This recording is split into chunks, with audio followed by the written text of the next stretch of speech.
Resulü buyurur ki, Ramazan ayında bütün zikirleri unudun. Bu 4 xislətdən başqa, yəni 4 xislətə, 4 zikirə deyək, 4 istəyə deyək, yəni sarılın deyə buyurur Allah Resulü. Yüngül bir şeylər nədir? Yəni deyir, diliniz boş qalmasın, la ilahə illallah kəlməsindən, bir də əstəğfirullah deməkdən. Ya əşhədü ən la ilahə illallah, ya bunu belə təkrar və ya la ilahə illallah, la ilahə. Yəni bunu zikr, yəni bu zikir varsa deyir, başqa zikirlər qoyun bir qırağa, yəni Ramazandan gedir söhbət. Bir də əstəğfirullah, la ilahə illallah, əstəğfirullah, la ilahə illallah, əstəğfirullah. Yəni həm bunu deməklə dil vərdiş alır deyir, istər xəstə halında təkrar bunu dilə vərdiş eləmirsən, dilə gəlir. Və ölüm qəflətən gələrsə, yəni bu da dildə həmişə var, təkrar edirsən.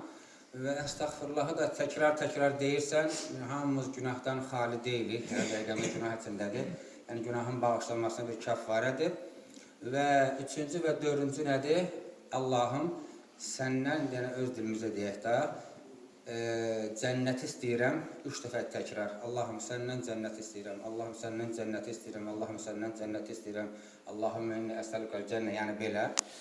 Və o cümlədən də Allahım inni əuzubikə minənnar, ey Allahım səndən, sənə sığınıram cəhənnəm ateşindən, sənə sığınıram. Yəni namazdan sonra eləyəndə dua, yəni Allah Rəsulü buyurur ki, kim 3 dəfə təkrar cənnəti istəyərsə, cənnət deyər ki, Allahım, həmin şəxsi mənə daxil elə.